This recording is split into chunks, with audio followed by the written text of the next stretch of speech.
Boom. We're live, folks. Fuck it. We're doing live. We're doing live. We are here with NBC. All right. Well, if anyone's been watching these episodes, you know now and into the foreseeable future, all episodes will be brought to you by Cactus Jack, the movie we made.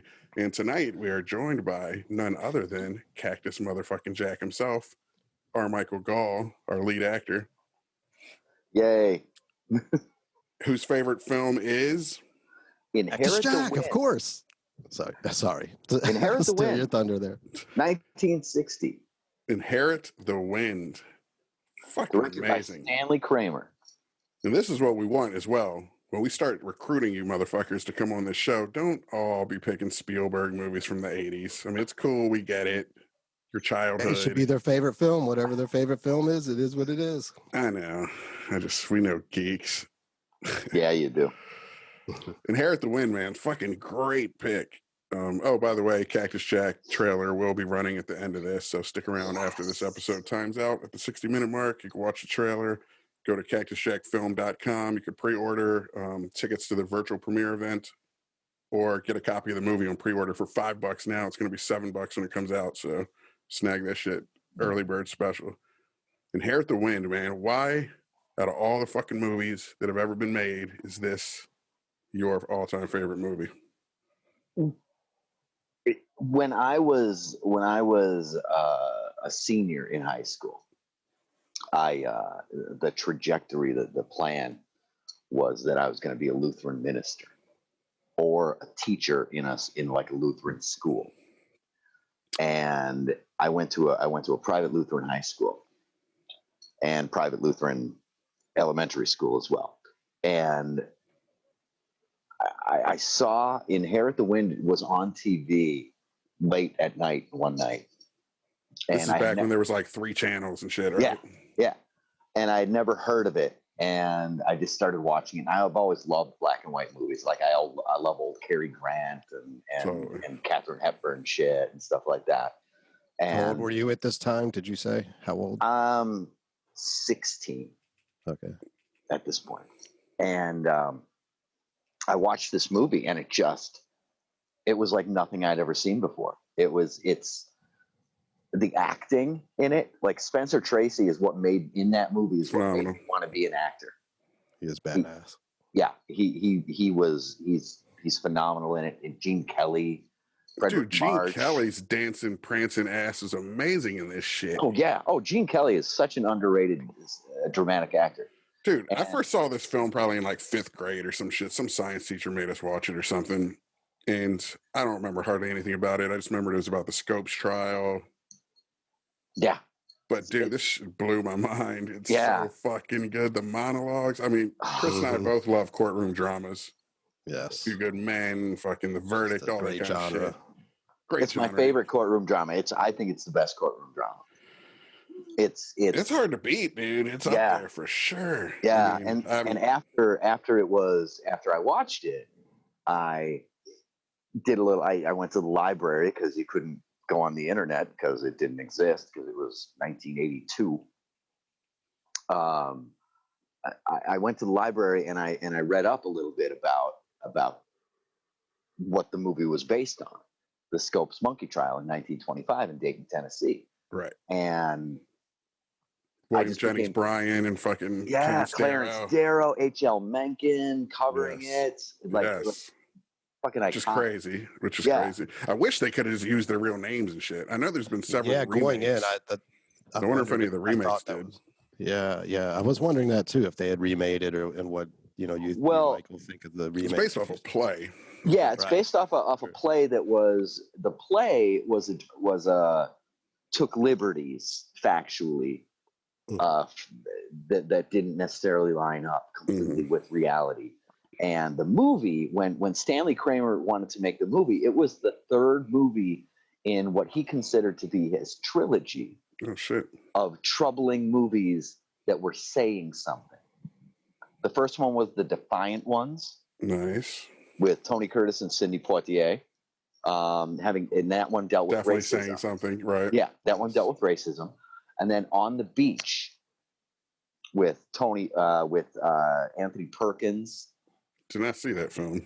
And that one had to do with nuclear war. It's a post-apocalyptic dystopian after World War III.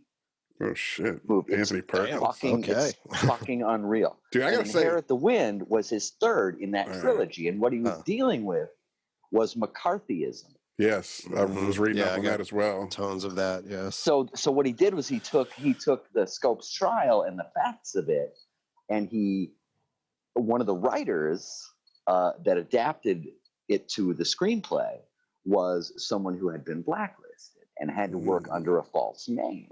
Love it.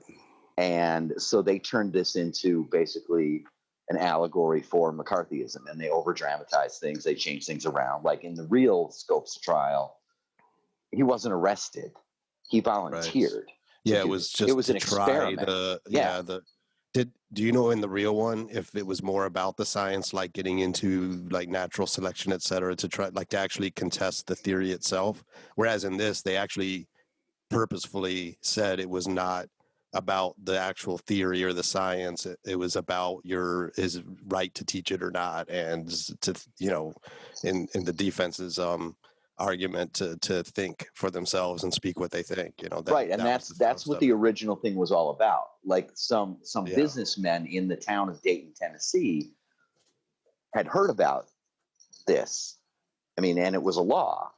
It was Butler's law. And I read about this. This Butler dude was nothing but like he ran some religious society or something. He single-handedly basically petitioned the state government to make it illegal to teach anything other than creationism in fucking schools. And they named it the Butler Act. Yep. And the real John Scopes that Bertram Cates in the movie is based on, played by the first Darren on Bewitched. Darren from Bewitched. Yes, I knew. As soon as I saw him, I was like, I recognize him, and I looked him up, and like, that's it. Yeah, fucking Dick York, man. Yeah, he was the good one. Awesome. He was the good Darren. Well, the ACLU, the first one, he kind of worked with the ACLU. I don't know if he was arrested or not, but I know that he purposefully broke the law and made it. Right. Took the stand. He was like the Rosa Parks of teaching Darwinism. He wasn't arrested, and he actually, in real life, he never actually. The book that got him in trouble, the book that started the trial, was the standard textbook, and it was mainly creationism, and there was one chapter on Darwinism, and John Scopes never actually taught that chapter. They pretended the whole thing just to test the law, and which makes it crazy that what he did was even slighter than what. Yeah, he didn't do anything. He was a football coach and a substitute teacher. But he had balls. He was willing to be rebellious and anti-authoritarian with this bullshit. And when they approached him and they said, "Hey, would you be willing to do this?" He said, "Only if there's really going to be a trial. Only if we can really take it to court. Then I'll do it." And they said, "Okay, we'll do it." And then H.L. Mencken got word of it, and I want to say he was writing for the Cleveland Plain Dealer.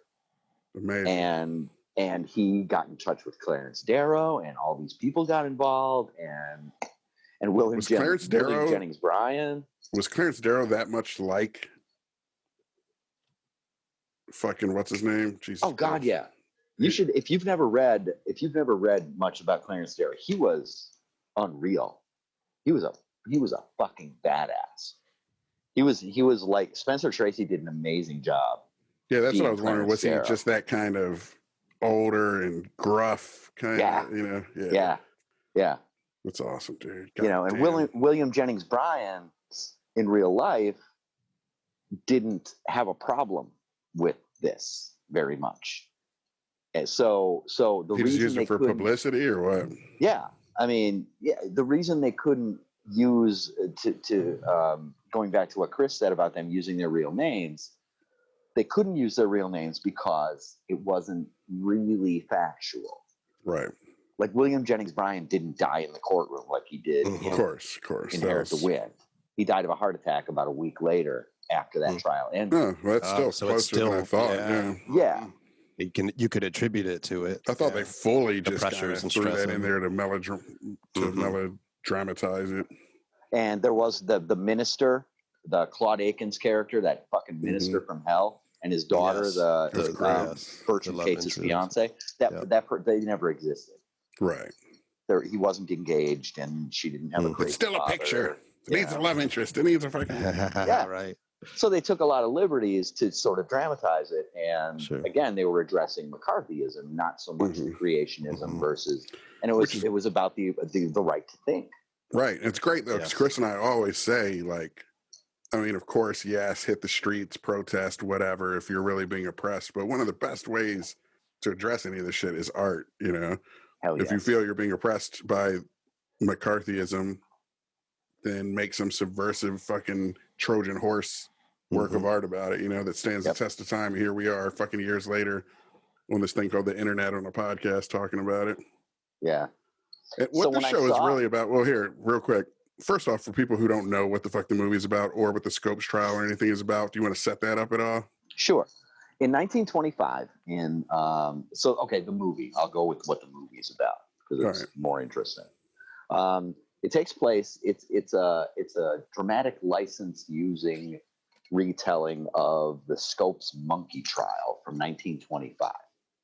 And what that's about is a high school teacher took it upon himself to teach evolution in class. And it was against the law in Tennessee at that time to teach anything but creationism. If it wasn't in the Bible, it didn't fucking happen. It's fucking disgusting. Yeah.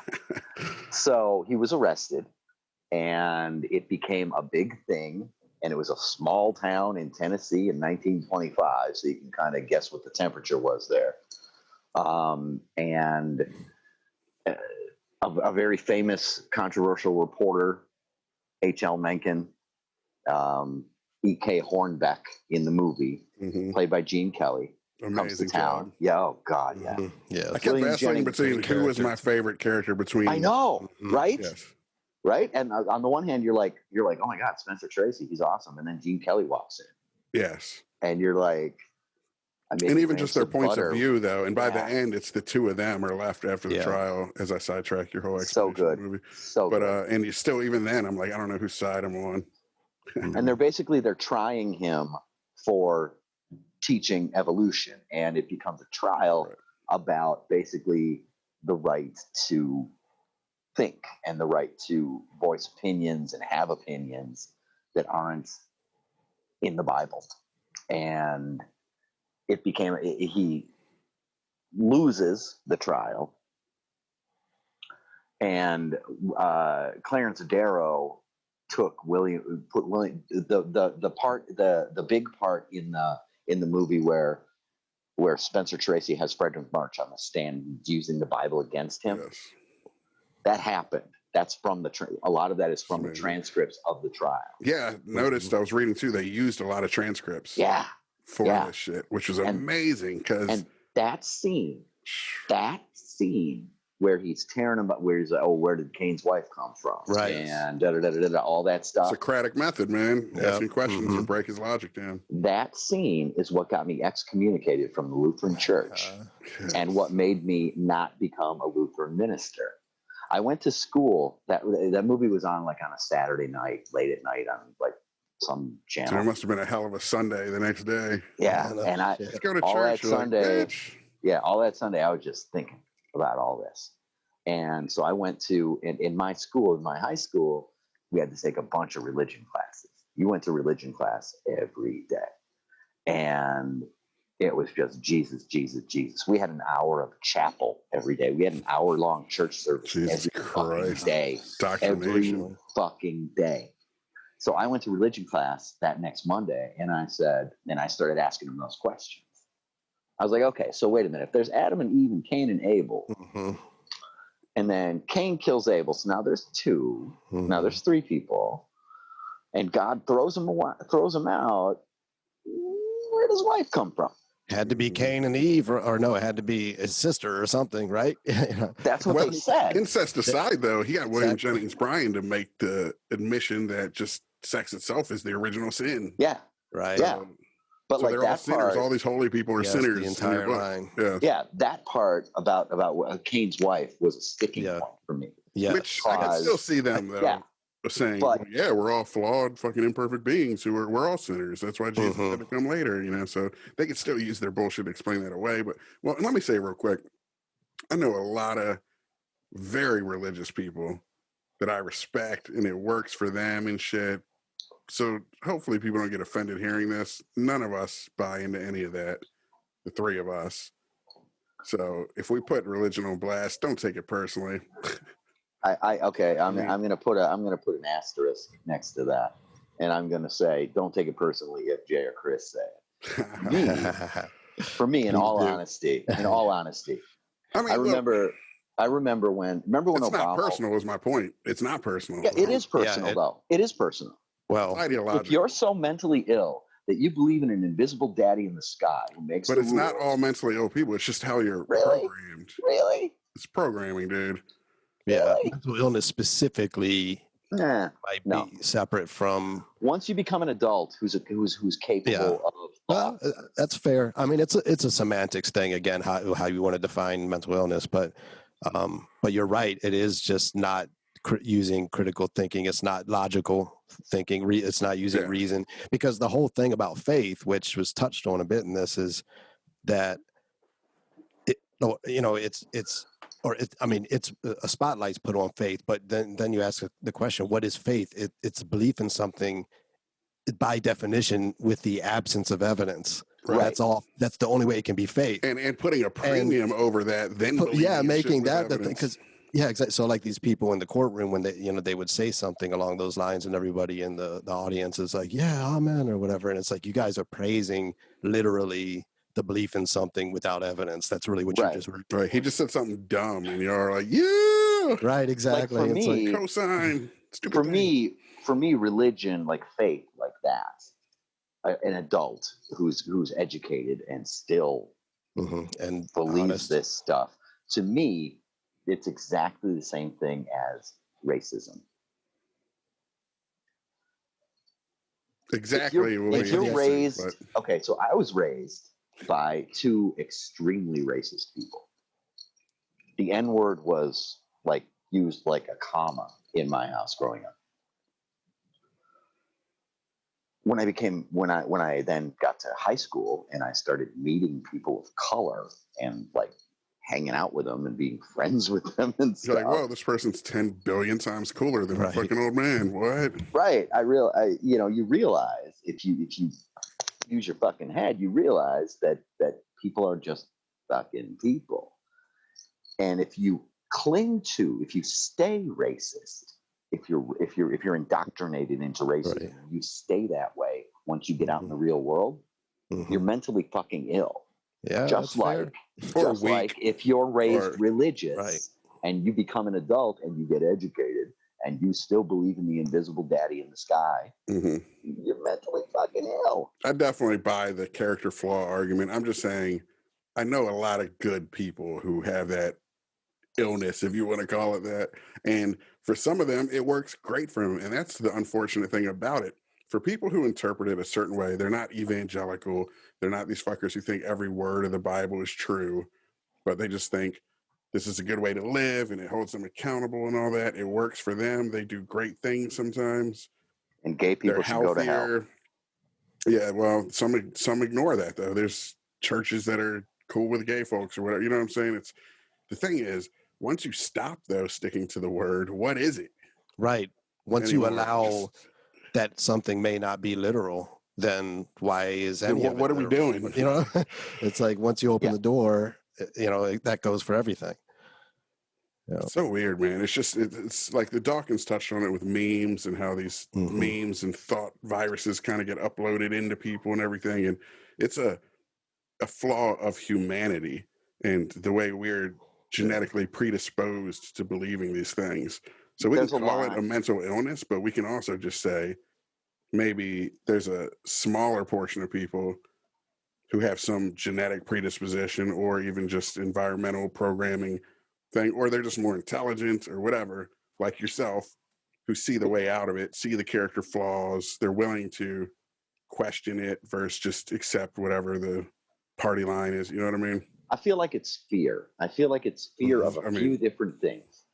Yeah. I feel like, and there's a line in Inherit the Wind where they're saying that man created God. Mm-hmm. God didn't create man, man created God. And I firmly believe that. And Yeah, that fear one of mortality, you know. Right, a fear of being insignificant. Well, and the unexplained. How do we explain this earthquake that just took my kids, or oh, gods are angry? You know, I feel like it's more. I feel like most of all, it's a fear of being insignificant. If we live our lives and then we just die, and then that's all, we're kind of no more important than a squirrel. Which for some of us is fine. You know? Meanwhile, if you think, you know, angels and demons are battling over your very soul and shit, it puts you at the center of this like insane mythical drama. It's not an argument if the earth or the sun is the center of the universe. I am. Right. So, I mean, I don't know. It's well, it's funny you say fear, though. Chris and I have often gone on record as saying, like, all right, well, you say avarice is the root of all evil, famous saying, right? People take it as an axiom. But the root of avarice is ego. All of this is ego. And the fear of being insignificant. That's your ego. Just allow yourself to be insignificant. I do it. I recognize. Dude, you know, I love it. Just being be honest with yourself. Shit. Yeah. The reason I do any of this public it's not that shit bad. is because we got to make a living and do things. Right, you know what I mean? And it's all relative anyway. I mean, I still think each life is hugely significant, you know, but that's just within its own context. It doesn't have to be this like, you know, eternal battle for that to be the case.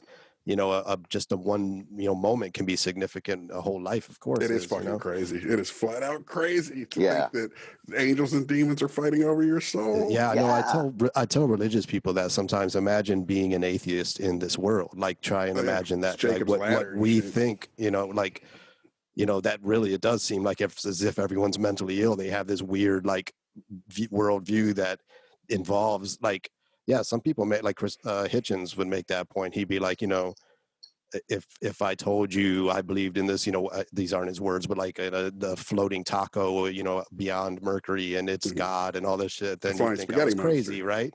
You know, but if someone tells you, or you know that you know this guy was nailed to a cross to absolve all of us of the original sin and things like that, it's not, but it's equally just, you know, fantastical.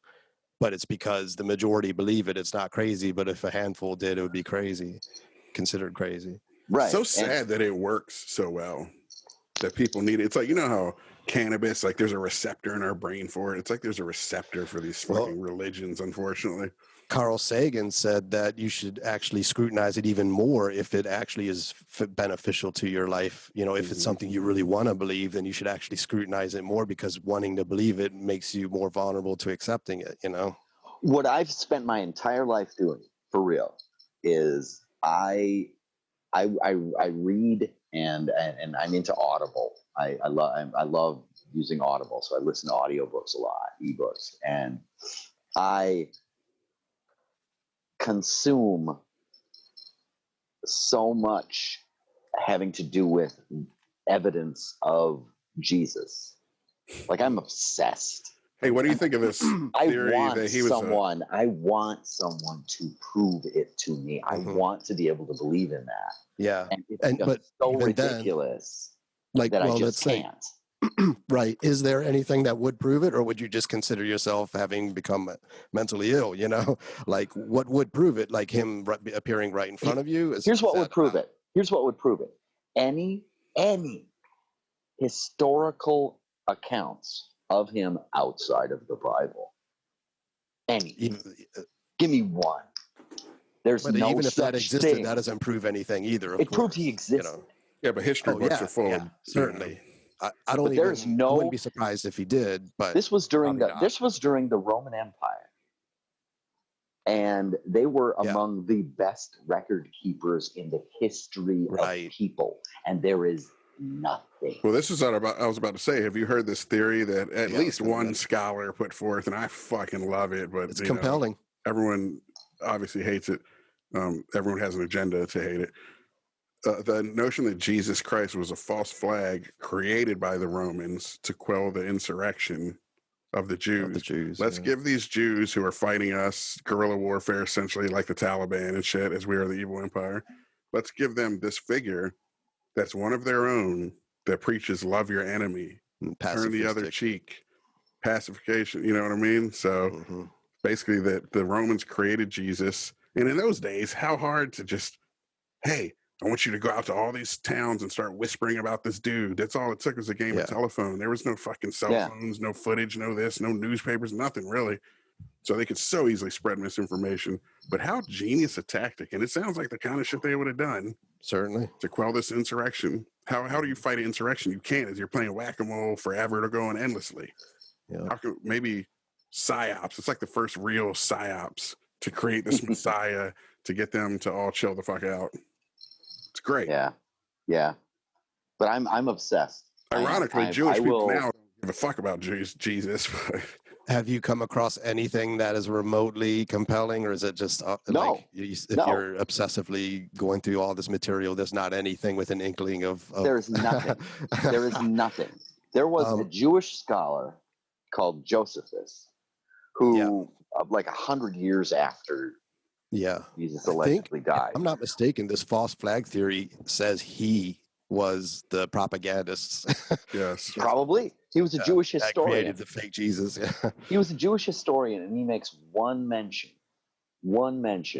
of a guy who, and the account in his writing is clearly not his writing.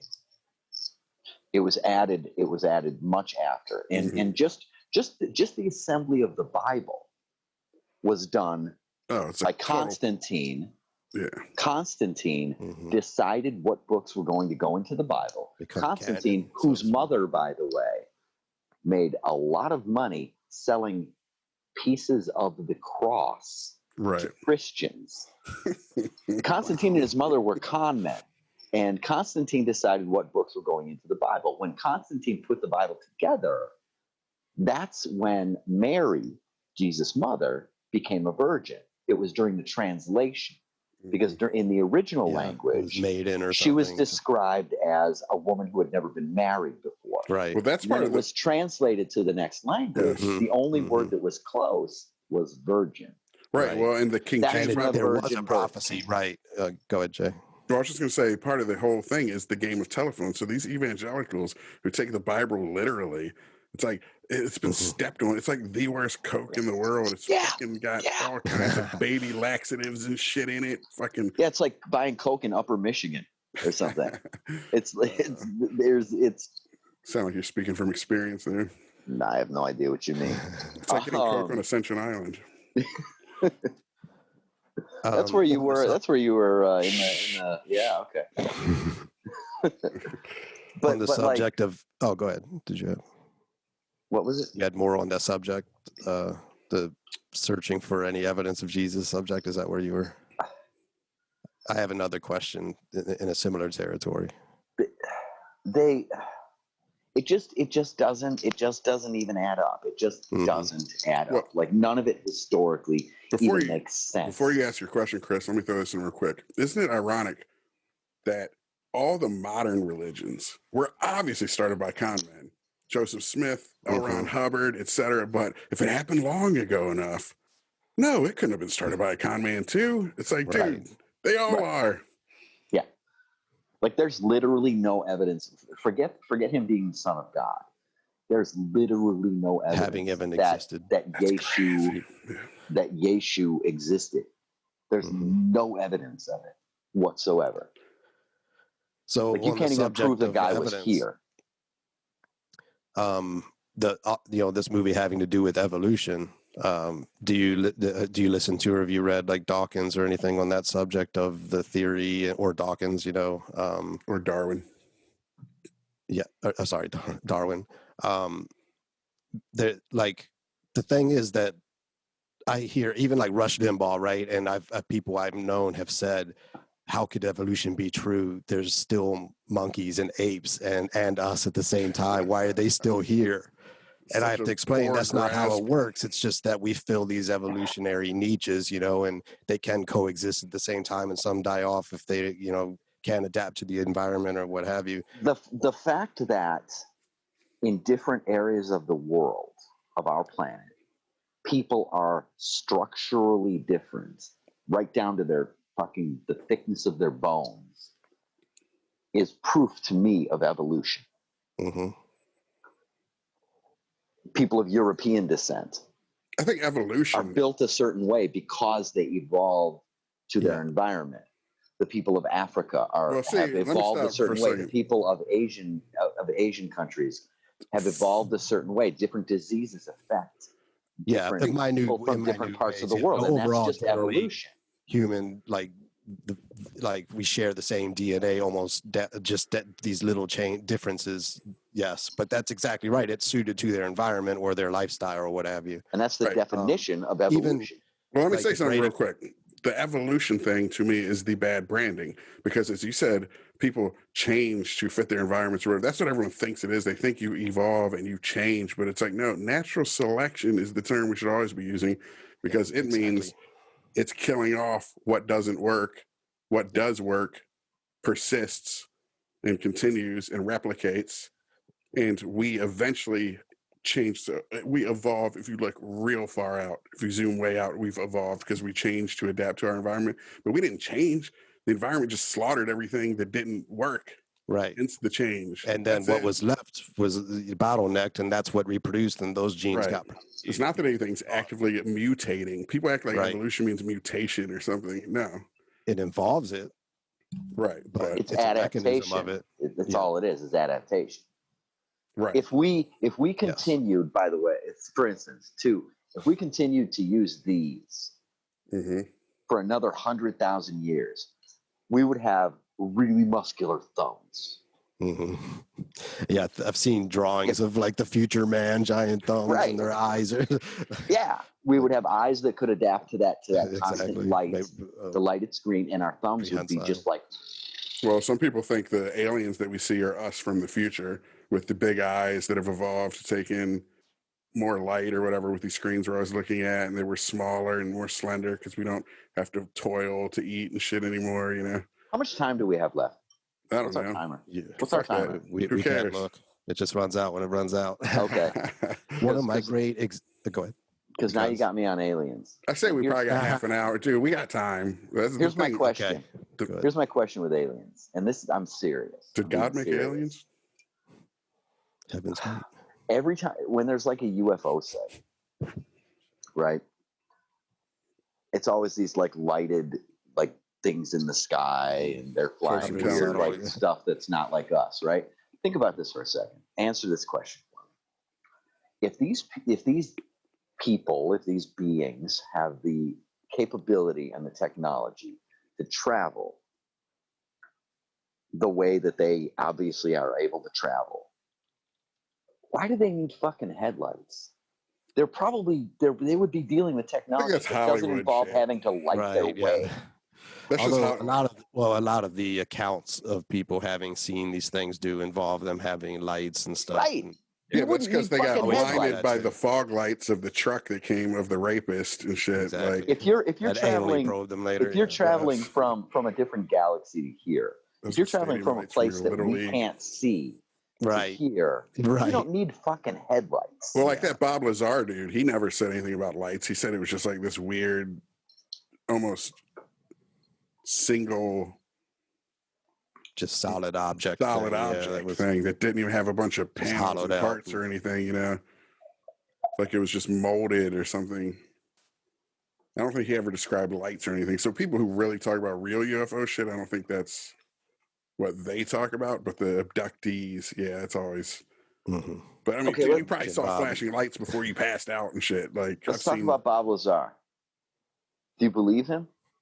I don't believe shit. Do you believe he worked at Area 51 and worked on the reverse? I don't believe anything without. It goes back to what Chris was talking about with faith. I don't have faith in shit. So. Okay, but if you've seen a video of him talking about it, or you've read a book or whatever, I've seen a good amount of his stuff about it. It's pure anecdotal, though. He doesn't have any evidence. There's a couple compelling things. Like if I had to say yes or no, I would say no. I'm not convinced. No. Personally, I don't either. I think he's. But there are some compelling things he said.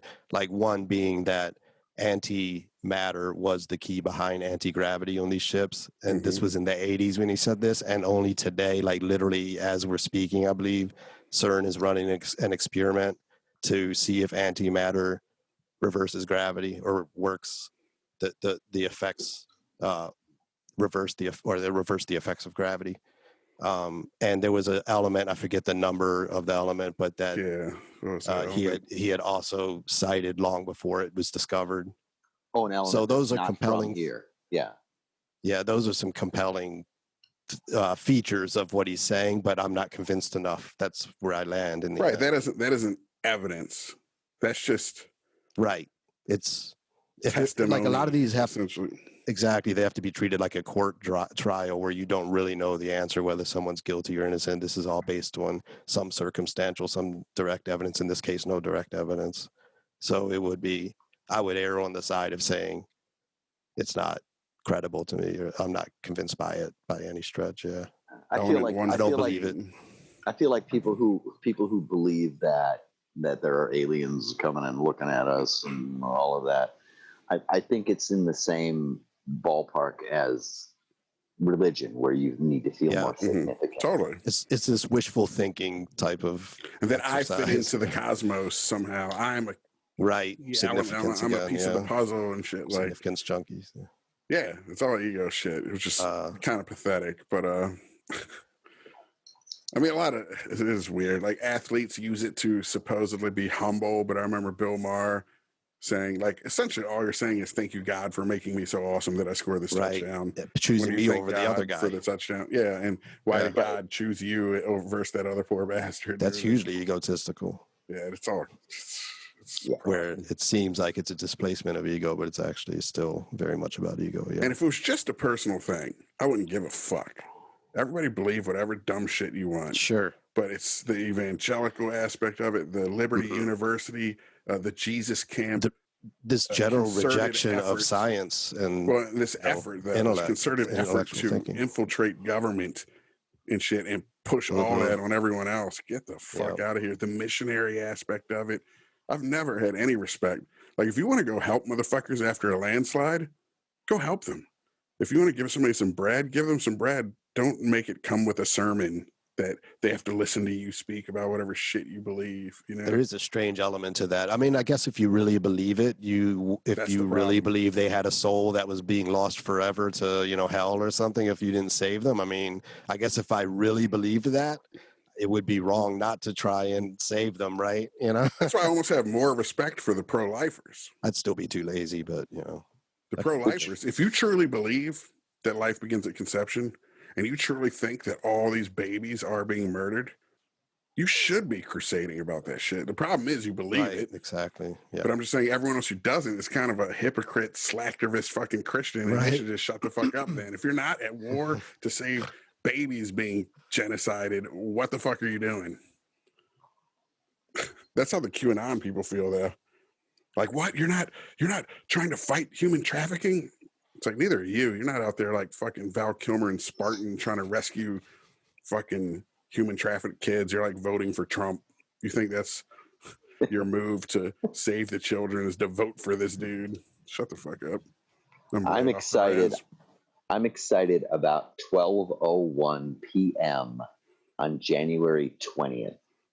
You mean because thousands of people are going to be watching Cactus Jack? Because he's going to be removed physically by the Secret Service, who will no longer work for him at 12:01, and who Joe Biden will say, "Get him the fuck out of my house." Oh man, I bet Biden's secretly hoping it comes to that so he can kick him out. How good would that feel? Like, get this fucking guy kicks him in the butt as he's going through the door. Yeah. Dude, I'd be like throwing through the window like Eddie Murphy in Beverly Hills Cop and shit, dude. Be amazing. So how many times would you say you've seen Inherit the Wind? Have you watched it like a ton of times, or is it just I watch it like at least 3-4 times a year. Crazy. Okay. Nice. Ironically, so you've seen it like 300 times? Ironically, it's my church. Age joke. Say that again. Ironically, it is basically my church. Let me ask you this. Did it hit you like a lightning bolt, or did you already have all these doubts that you just didn't feel emboldened to bring up like in school? Bolt. I was totally you were totally in. Yeah. I was in. I was on board. And see, I never really was. No, a little bit as a kid, just a little bit. We weren't raised with it either, this is though. how He was things sent to are. these. He was indoctrinated. We weren't. Yeah, you know. no. So Yeah, yeah, I can go. contrast ourselves to. So Yeah. props, dude. Props for pulling yourself out of Totally. that shit for Yeah. seeing past it all. Well, and props to here. All right, well, let me say this, because this, for all the Jurassic Parks and Jaws and all Predator and fun shit that we'll be talking about with people, when we started talking about doing this my favorite movie thing, this shit right here is really the juice, where your Yes. life was What it gets you impacted, talking not about just it, because how it changed taught you. me to. It got me. It engaged my inner creative or something. You know what I mean? Like some people might say with Star Wars or whatever. Like this shook your fundamental core, changed the trajectory of your life in a real meaningful way. I mean, that's the power of fucking film. Yeah. So what was your experience like after having this revelation, where you, so to speak, so when you went back into, you know, this environment, like were you? Well, I started asking questions to the surface and shit. Yeah, I started asking questions as a result. That's right. And I started getting detentions in school. This is a movie itself. It is, dude. You should. Yeah. They could not answer the questions. They couldn't answer the questions. Of course not. In Carl Sagan's book and movie Contact, that was something that Jodie Foster's character had said when she was a kid too. It was mentioned that she said, I started to ask questions like, where did, you know, Kane's wife come from and stuff. You know? So maybe they were inspired by that, or like they couldn't, like it made me ask the questions that were in the movie, but then it also made me think about other questions. Yeah, so you that I started to ask. Right. Once you like, got that, like there's a part in the in Inherit the Wind where it talks about how Joshua asked God to make the sun stop in the midday sky. Yep. And then what Spencer Tracy says is, okay, if that happened, then the mountains flew up and the moon and all this stuff happened, right? I went a different way with the question, and I went to school and I asked my religion teacher, who was a minister. I said, okay, so the Bible is written, it's the inspired word of God. Every word of it is literally from God to the hand of the man who wrote it. Correct?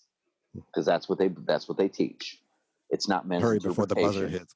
It's God, right? Yes. Now, if God created the universe and he knows how it works and he wrote the book, he knows the sun ain't moving back and forth. Right. A primitive man who doesn't understand science or astronomy right. would think the sun was moving. So how come God didn't understand astronomy? I asked my religion teacher. You know, my thinking when I what were they? What'd you get? Just detention? That was the question that got a phone call to my pastor at my church, and that got the meeting, which got me excommunicated. That was the question. All right, sorry. Go ahead, Chris. Yeah. When that came up in the movie, I actually thought, well, if I believed in God, I would be like, well, he could make the mountains not fly off the planet, you know, or blow up, and he can make the moon keep doing its thing and stuff. He has the power to do anything. So your question's mute, you know. Not but that he I would this, understand. But he would understand that the sun isn't what's moving. Right. But whoever wrote the Bible, like they wrote it as if the sun stopped in the sky, but from their perspective, it did. It just stopped, you know, in the heavens. He could say I stopped the Earth from rotating, or something. Someone who understood how it worked would have said, "I stopped the Earth from rotating." Yeah, yeah. But I mean, if you believe God is omnipotent, you could just say though he can freeze the sun from our perspective in the sky. Yeah, so it's a matter. Your teachers were weak, is the point. Yeah, they could have been skilled litigator of a teacher could have said, well, that's because it's only a matter of the perspective of the person who wrote down these records of what happened. What actually happened is God probably stopped the fucking Earth. They can always find some justification or rationalization for it, you know, which is part of the problem. That's why this shit. What they said instead was millennia. We're going to have a meeting and you need to leave. Yeah, because they're all in the business of just keeping shit moving. They're all cogs in this machine or whatever. They get caught up in it, and you're a disruptor. And you're an anti-authoritarian at that point, and that's the problem. We can't have people questioning. If he questions, they'll all be questioning. When the internet first came around and there were chat rooms, I used to love to go to Christian chat rooms and start fights because I know the Bible. I've read the Bible through cover to cover 3 times completely. I can quote you chapter and verse on all this fucking shit. And I would go to these chat rooms and I would start fights with you. I would ask them questions. I'd be like, hey, what did Jesus have to say about gay people? I know Leviticus says it's bad. What did Jesus have to say? This is why you read in Audible so much, to make up for all the lost time. You could have been reading good shit, and you wasted reading that shit over and over and over. Yeah. So I used all my knowledge of the Bible instead of being a minister. I used it to just fuck with people. See, here's the problem. That people ever since. That rarely ever works. But what does work is inherit the wind. That's why we always say make art. You can't convince anyone with your point of view, because then it's just some asshole trying to convince you to think the way they do. But if you make a movie and they watch it with an open mind at midnight on a Saturday night, it might rock their fucking world, you know? My dream, one of my dreams in life, one of my goals in life is to do the play Inherit the Wind and play the part Spencer Tracy. Nice. Play. I was going to ask if they made it today, who you would cast, but yourself is a good answer. I would want to be Spencer Tracy. I would want to be that. Dude, that let's role. do it. For a play or a movie? An actual play? Yeah. Play, you got to know every damn line back and forth. Dude, those actors were so impressive, I'm sure you do. dude. Spencer You're the Tracy perfect man for that. Crushed it. He's like Brando, where he had that naturalism. Yeah. Like Brando didn't seem like he was acting and shit. Yes. Do you know he's from Milwaukee? I just saw that. Yeah. Freaking awesome. Spencer Tracy, dude. That's what made me want to be an actor. Is I was watching it because I'd seen a bunch. You see movies and stuff, and most people are obviously acting. You see Spencer Tracy, and it's like, oh my god, this guy is in this situation. He doesn't. It's seamless. He's not even acting. I've always been amazed by actors who can just memorize fucking Shakespeare and everything too. There's something about that being off book shit that Shia LaBeouf got in a beef with Alec Baldwin over hilariously. Fucking, so that's the thing that Spencer Tracy, it's like all those fucking words to have them down like that, the discipline, the practice. Live and breathe it. Yes, dude, it's so impressive. And back to the movie, Stanley Kramer, the director, kept making movies with Spencer Tracy. He loved his work so much. I mean, he directed Judgment at Nuremberg. He did Guess Who's Coming to Dinner. Okay. He kept shout out to Stanley Kramer, who no one talks about. Amazing. No doubt. I know they just get lost. Man. Hopefully this helps on some level with two people or whatever. Would this be your desert island movie? Yes, absolutely. This is the one you'd bring with you? Really? I can watch it over and over. Since we talked, and remember I said I was going to watch it again. I watched it 3 times. Shut the fuck up. 3 times. Wow. I love it. I love it. You definitely got to do that play. Let me ask you a question. Seems like you're just made for it. Have you ever fast forwarded through the parade? No, I don't fast forward through anything. It's all like the wedding scene in The Godfather. Just, the deer hunter. Okay, we get the deer hunter wedding party. Yeah. The Godfather. Right. I got to fast forward through these wedding parties. Always weddings. Like real weddings. I hate parades in real life. I hate weddings in real life. Every frame is perfect. Every frame is perfect. They're singing, give me that old time religion. And it had some great dialogue throughout.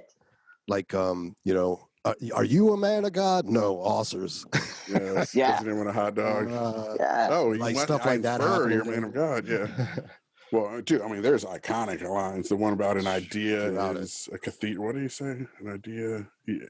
Can you say this verbatim since you've seen it so many times? An idea is a better monument than a cathedral. Yes, a better monument than a cathedral. Fucking and that was part of a broader thing where he was doing that allegory. Yeah, it was awesome. Yeah, I wish I wrote some of them down because they escaped me now, but there were so many good lines. Maybe we don't need to rattle them off. But watch the movie, definitely. Everyone should. I think especially today. I mean, we're still fighting this battle. Not even, again, whether or not the validity. It's just to be able to even just discuss it and teach it in the class and everything. That's a no-brainer. Right. I mean, I'm kind of like, let's teach everything. Let's teach every fucking religion and evolution and let the best, the one that you can actually argue the best win. That's how it should be. Yeah. Exactly. Everyone should get all the information, and then you make your fucking. Here's the thing, though. At a certain point, eventually, those got to fall off. Yeah, the religion, because we're not going to be teaching like Greek, mythology. Right? Yeah, exactly. As if it might be true. No, as if it might be true. Context. Right. Exactly. We're not going to give it the same fucking pedestal that these religions have. And the fact, though, that people are allowed, not to get all political and shit, it happens inherently with this usually, but Chris and I were talking about Ben Affleck earlier. That Ben Affleck shit on Bill Maher, where he went off on Sam Harris and Bill Maher about being racist because they were being Islamophobic or whatever. It's like, bro.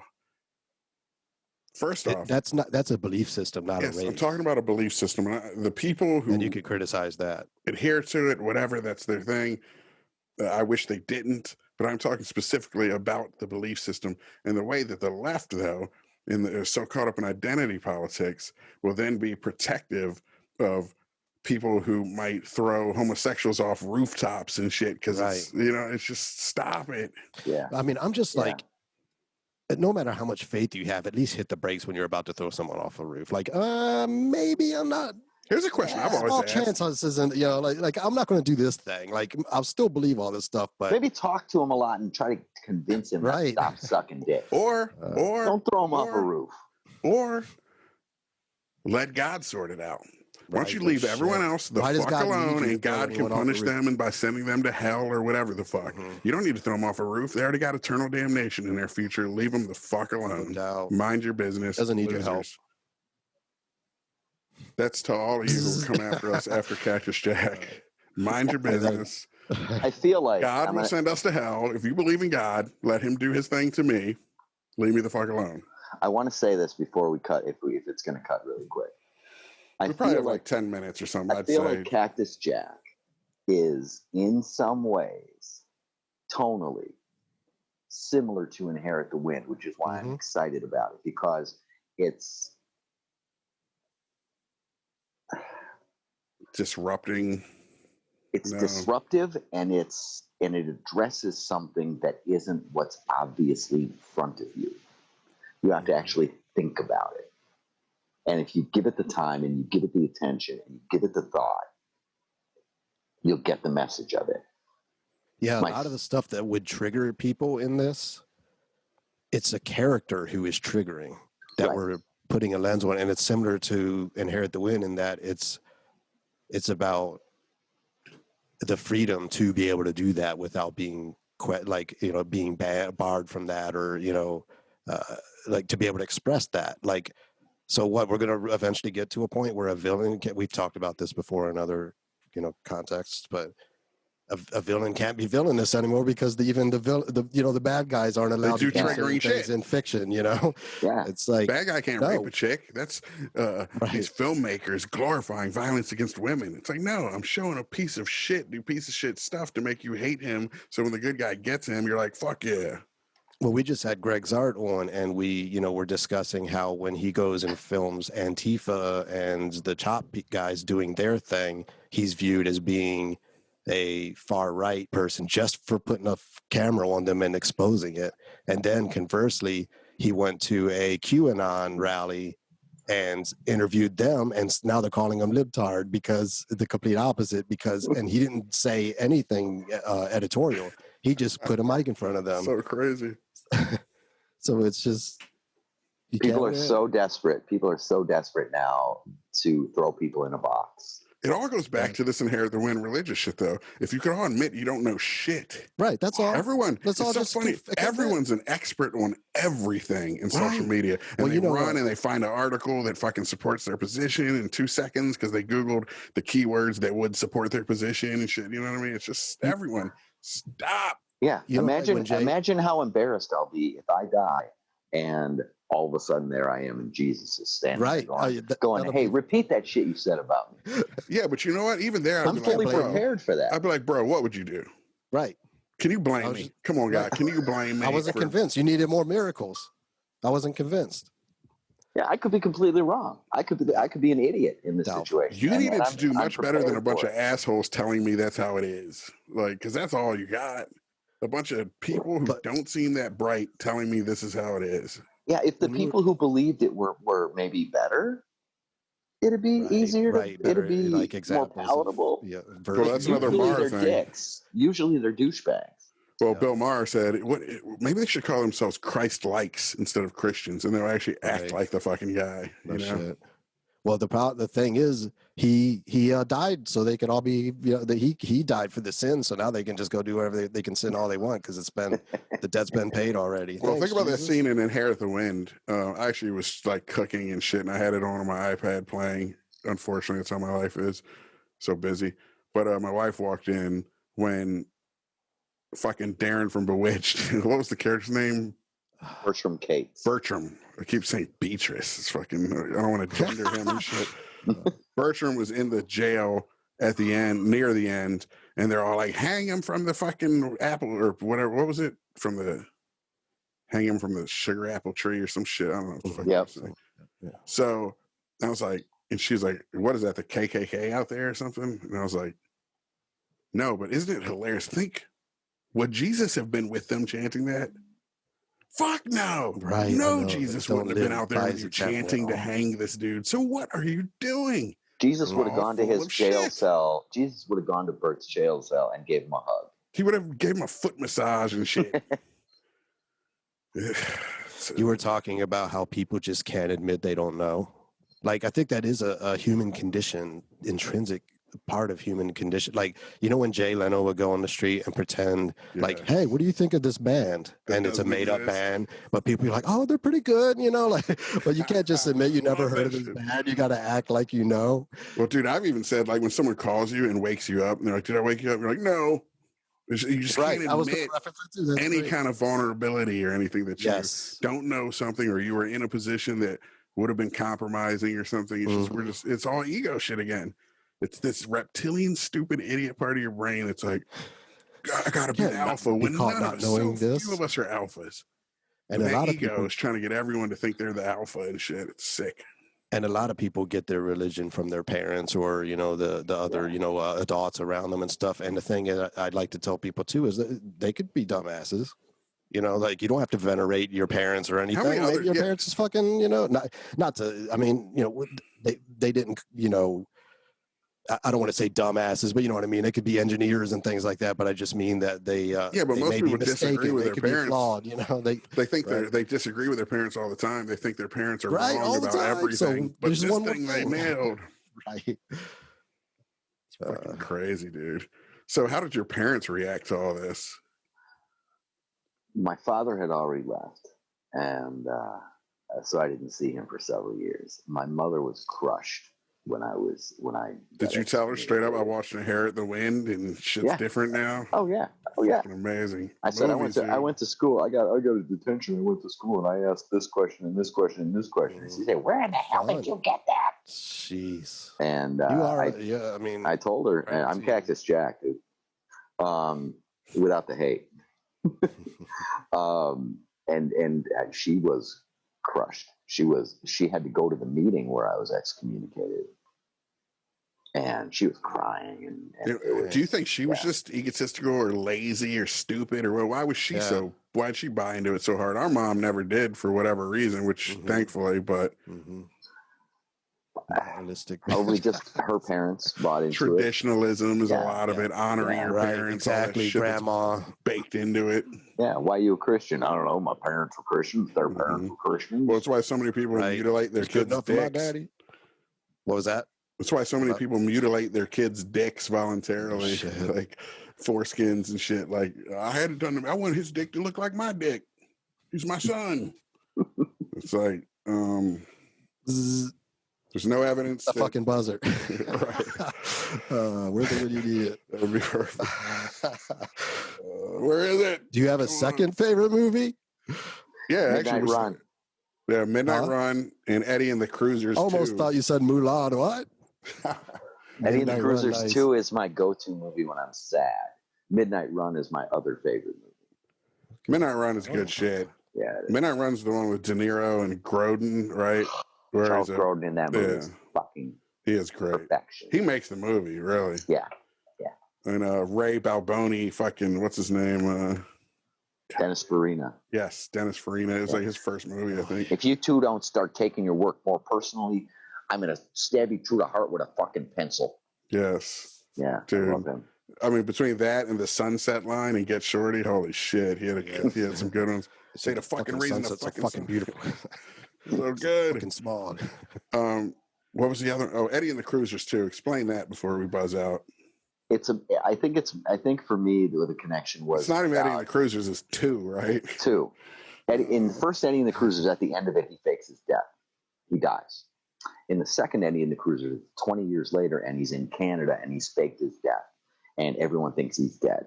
Mm-hmm. And the reason he faked his death is because he was doing his music and they didn't like the next album he was making, and he had a vision and no one else had the vision, so he fakes his death. And he's up there in Canada and he joins this bullshit little bar band where he's doing his shit. I think you sent me a clip once of the time where he goes in and just rocks it. Yeah, Who the fuck and I is just this guy? something about it just connected with me about the whole. At the end of the first movie, did you know he faked his death, or did you leave the movie thinking he killed himself, and then it's like, oh, it's a sequel? You know he faked his death. All right.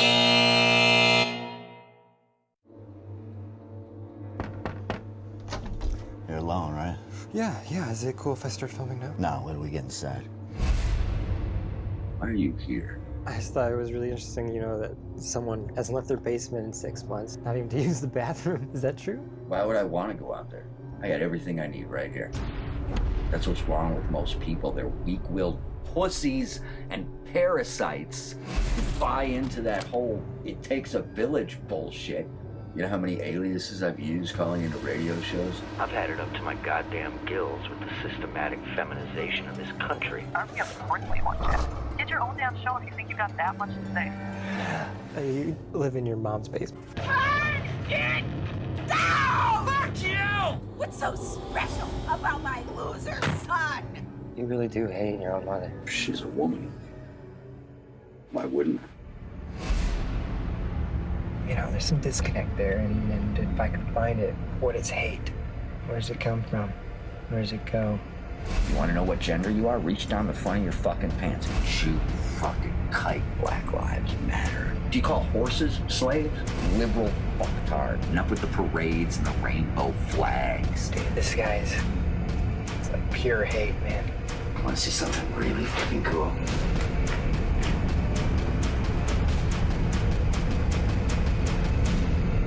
This guy is a fucking animal. He's got himself on a leash.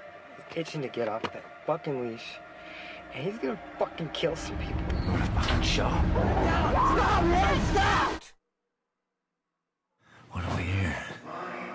Look at me! Look at me! We're gonna help you show them the light. We're gonna change the world. This is Cactus Jack coming to you live from a studio audience. To the man who calls himself Cactus Jack, we have watched as you have rocketed to infamy. And you wonder why these cornered animals lash out. Pick a fucking side. And now, we have watched as you have called for literal blood. I know you're out there listening. It's buzzing in your ears, burrowing into your brain. Do it. Jack, you're gonna love this. I pulled that trigger on that motherfucker's head. Your VPN will not shield you. The darknet will not hide you. You and your kind are finished. You think I'm scared of you? Come and fucking get me!